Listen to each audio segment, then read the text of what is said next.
Welcome to Social post. నేను Nihal. So, మనం mutual ఫండ్స్‌లో మనం ఇన్వెస్ట్ చేస్తున్నట్లయితే చాలా మంది ఏం చేస్తారంటే తన ఓన్ రిసర్చ్‌తోనే వాళ్ళు ఇన్వెస్ట్ చేయడం జరుగుతుంది. అది మంత్లీ గాని లేకపోతే లంప్ సమ్ గాని. ఈ స్ట్రాటజీ ఎవరైతే యూజ్ చేస్తారో వాళ్ళు ఏ కేటగరీస్‌లో ఇన్వెస్ట్ చేయడం మంచిది? వాళ్ళ పోర్ట్‌ఫోలియో అనేది ఎలా బిల్డ్ చేసుకోవాలి? దీని గురించి మాట్లాడడానికి అనిల్ కుమార్ బచ్చు గారు ఉన్నారు. Certified wealth manager. ఒకసారి సార్‌తో మనం మాట్లాడదాం. Hello sir, welcome to Social Post. Thank you Nihal. Thank sir, ఇప్పుడు కొత్తగా మ్యూచువల్ ఫండ్స్‌లో ఇన్వెస్ట్ చేసేవాళ్ళు బిగినర్స్ ఎవరైతే ఉన్నారో సో వాళ్ళేంటే ఓన్ రిసర్చ్‌తో వాళ్ళు ఇన్వెస్ట్ చేయడం జరుగుతుంది. అది మంత్లీ గాని, లంప్ సమ్ గాని. సో వాళ్ళు ఇన్వెస్ట్ చేసే ముందు ఎలాంటి కేటగరీస్ వాళ్ళు చూస్ చేసుకోవాలి?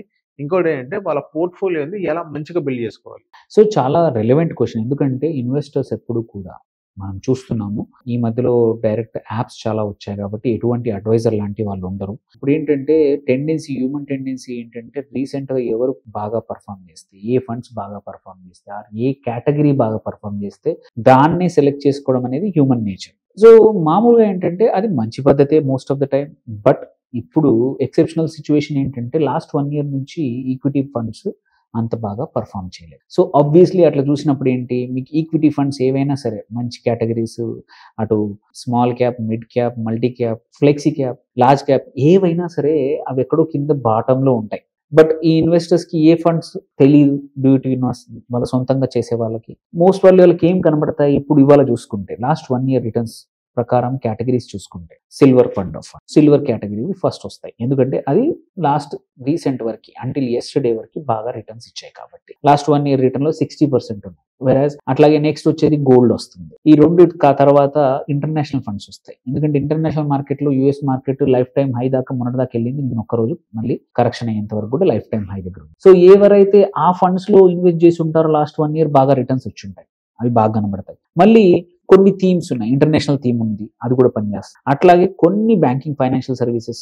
స్టిల్ 10% యావరేజ్ ఉంది కేటగిరీ. ఓకే, అట్లాగే ట్రాన్స్పోర్టేషన్ కానీ మల్టీ యాసెట్ అలొకేషన్ కూడా బాగా పర్ఫామ్ చేసే reason very simple. Multi asset లో గోల్డ్, సిల్వర్ కూడా ఒక 10-20% ఉంటుంది కాబట్టి అవి కూడా 10% ప్లస్ ఈ టఫ్ టైమ్ లో కూడా ఇచ్చాయి. సో దీంతో పాటు యాక్చువల్లీ కొన్ని డెట్ ఫండ్స్ ఈక్విటీ ఫండ్స్ కన్నా బాగా పర్ఫామ్ చేశాయి. ఎందుకంటే అవి డెట్, అవి ఈక్విటీ మార్కెట్తో సంబంధం లేదు వాటి. అవి కూడా క్రెడిట్ రిస్క్ ఫండ్స్ 11% ఉంది average last 1 year category average తీసుకున్నా. అంటే కొన్ని ఇంకా ఎక్కువ బాగా పర్ఫామ్ చేసింది. సో నువ్వు చూసినప్పుడు ఏంటంటే most of the top funds ఇవాళ సార్ట్ అవుట్, బికాజ్ అదే నేచర్ కాబట్టి ఈ కేటగిరీసే కనబడతాయి. బట్ మనం ఎప్పుడైనా సరే past performance is very good indicator of future performance. But ఇట్లాంటి ఎక్సెప్షనల్ సర్కమ్స్టాన్సెస్ మీరు మళ్ళీ వీటిలో ఇన్వెస్ట్ చేస్తే అదే రిపీట్ అవుతుందంటే కాదు. ఎందుకంటే ఇవి యాసెట్ క్లాసెస్, సిల్వర్ అనేది కానీ గోల్డ్ కానీ అంతే పర్ఫామ్ చేస్తుందా అంటే నమ్మకం లేదు. So there is a high tendency ఇప్పుడు కొత్తగా ఇన్వెస్ట్ చేసే వాళ్ళు తప్పు చేసే అవకాశాలు చాలా ఉన్నాయి. అది కరెక్ట్ చేయడానికి మనం ఈ వీడియో ఉద్దేశం. సో ఇప్పుడు ఏంటంటే మనం ఎప్పుడైనా సరే బిజినెస్ లో కానీ ఏదైనా ఇన్వెస్ట్మెంట్ చేసేప్పుడు ఎప్పుడు కొంటాము ఒక యాసెట్ ని, ఆర్ ఎప్పుడు ఇన్వెస్ట్ చేస్తాము వెన్ తక్కువ ప్రైస్ కొన్నాం, ఎప్పుడు అమ్ముతాము అది ఎక్కువగా ఉన్నప్పుడు. అదే న్యాచురల్ బిజినెస్ సెన్స్. నువ్వు డబ్బులు లాభం సంపాదించాలంటే తక్కువ కొనాలి, ఎక్కువ కమ్మాలి. ఇప్పుడు ఉన్న పరిస్థితుల్లో మ్యూచువల్ ఫండ్స్ లో ఏవి ఎక్కువ రేట్లో ఎన్ఏవి ఉన్నాయి, సిల్వర్ ఫండ్స్, ఇట్లాంటి gold funds. But away recent perform చేశాయి కాబట్టి ఏవి తక్కువ రేట్లో అవైలబుల్ ఉన్నాయి, small caps, mid caps. So మనం ఏది ఇన్వెస్ట్ చేయాలి, కామన్ సెన్స్ చేసేది small and mid cap. So ఇట్లాంటి టైంలో అట్లాంటి ఫండ్స్, ఇట్లాంటి ఈక్విటీ ఫండ్స్ లో ఎంటర్ చేయడం చాలా ఇంపార్టెంట్.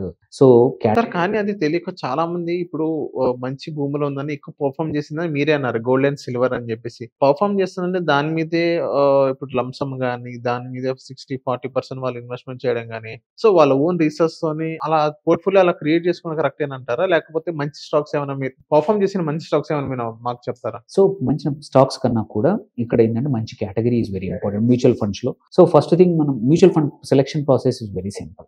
నువ్వు ఎన్ని సంవత్సరాలకి ఇన్వెస్ట్ చేద్దాం అనుకో, దాన్ని బట్టి నీకు ఏ కేటగిరీ సూటబుల్ చూసుకోవాలి. ఏ ఫండ్ కాదు, ఏ fund comes next question. First level of clear ఏంటంటే మన సెలెక్షన్ ఎప్పుడు కూడా ఎటువంటి కేటగిరీ బెటర్. నాకు ఏజ్ బట్టి లాంగ్ టర్మ్ కాబట్టి స్మాల్ క్యాప్, లేదు నేను తక్కువ risk, lowest risk I'm 60 age, నేను అసలు తీసుకొని 60+ ఉన్నాను అంటే ఏదో డెట్ ఫండ్, ఒక హైబ్రిడ్ ఫండ్ తీసుకుంటాం. So first category more important according to నీ రిస్క్ ప్రొఫైల్, నీ టైం హొరైజన్ ఎన్ని సంవత్సరాలు ఉంది అది చూస్ చేసుకున్నాక, ఈ కేసులో ఎగ్జాంపుల్ అదే అండి. ఈ కేసులో ఏంటంటే ఇప్పుడు లుక్ ఫర్ తక్కువ పర్ఫార్మెన్స్ ఉన్న కేటగిరీస్ చూడండి. ఇప్పుడు ఎందుకంటే అవి గ్రో అవ్వబోతున్నాయి నెక్స్ట్ 1 to 2 ఇయర్స్లో. అక్కడ మంచి రిటర్న్స్ రాబోతున్నాయి అనమాట. అందుకోసం look for categories which are weak. IT, small caps, mid caps ఇట్లాంటి సెక్టర్స్ అండర్ పర్ఫార్మ్ చేశాయి. అండర్ పర్ఫార్మ్డ్ సెక్టర్స్ ఏంటంటే ఇప్పుడు లో పీఈ దగ్గర ట్రేడ్ అవుతున్నాయి. అవి రికవర్ అయ్యడానికి ఎక్కువ ఛాన్స్ ఉంది. సో వాటిలో పెట్టుకొని ఇన్వెస్ట్ చేస్తే కొత్త ఇన్వెస్ట్మెంట్ ఈ కేటగిరీలో. దెన్ ఫస్ట్ ఈ 2-3 కేటగిరీస్ నేను చెప్పాను. ఫ్లెక్సీ క్యాప్ కానీ, మల్టీ క్యాప్ కానీ, స్మాల్ క్యాప్ కానీ, మిడ్ క్యాప్ కానీ, equity, diversified most of them. ఇవి చేసుకుని ఇందులో next question, next level of selection ఏంటంటే ఏ ఫండ్ అనేది ఇంపార్టెంట్. ఫస్ట్ కేటగిరీ చేసాం, నెక్స్ట్ ఫండ్కి వచ్చేప్పుడు కూడా మళ్ళీ సేమ్ క్వశ్చన్, రీసెంట్ పర్ఫార్మెన్స్ ఇంపార్టెంటా కాదా అని. Recent performance partly important, but most important thing is ఒక ఫండ్ కన్సిస్టెంట్గా పర్ఫార్మ్ చేస్తుందా లేదా. లాస్ట్ 5, 6, 7 క్వార్టర్స్లో ఈ ఫండ్ పొజిషన్ ఆ కేటగిరీలో ఎక్కడ ఉంది. Consistency, not number 1. కన్సిస్టెన్సీ. ఒక ఫండ్ ఈ క్వార్టర్లో నంబర్ 1 ఉంది, నెక్స్ట్ క్వార్టర్లో 36 ర్యాంక్ ఉందనుకోండి, అంత వొలటైల్ ఫండ్ ఉంటే మీకు రిటర్న్స్ ఎప్పుడు స్టేబుల్గా ఉండవు. Okay, there is lot of అట్లాగే జరుగుతాయి చాలాసార్లు. అలా కాకుండా ఒక ఫండ్ టాప్ 5లో ఉంటే చాలు, ఆ టాప్ 6లో ఉన్నా చాలు. కన్సిస్టెంట్గా 4, 5 ఉందనుకోండి, ఫస్ట్ ఫండ్కి సెకండ్ ఫండ్కి 1 or 2% డిఫరెన్స్ ఉంటుంది, అంతే తప్ప హ్యూజ్ డిఫరెన్స్ ఉండదు. అందుకే aim for fund which is always top క్వార్టైల్లో. ఆ కేటగిరీలో 30 ఫండ్స్ ఉంటాయి, టాప్ క్వార్టైల్ అంటే 7. ఆ కేటగిరీలో 40 ఉంటే టాప్ క్వార్టైల్ అంటే 10 ఫండ్స్. ఈ 10 ఫండ్స్లో ఏదైతే మంచి ఫండ్ ఉందో ఈ కేటగిరీ మనం అనుకున్న లెట్స్ స్మాల్ క్యాప్లో ఒక fund, example Nippon small cap fund ఉంది, అది కన్సిస్టెంట్గా ఉందనుకోండి, దానిలో సెలెక్ట్ చేసుకోండి. దీనివల్ల ఏంటంటే డోంట్ చేస్ ఫర్ ద రీసెంట్ పర్ఫార్మెన్స్, చేస్ ఫర్ కన్సిస్టెంట్ పర్ఫార్మెన్స్. అది వెరీ ఇంపార్టెంట్. కన్సిస్టెంట్ పర్ఫార్మెన్స్ తీసుకున్నప్పుడు కన్సిస్టెంట్ రిజల్ట్స్ వస్తాయి, వోలటిలిటీ తక్కువగా ఉంటుంది, అండ్ ఆ ఫండ్ మేనేజర్ కూడా అన్ని రకాల సిచ్యువేషన్లో కూడా మంచిగా నడపగలుగుతారు ఫండ్ని.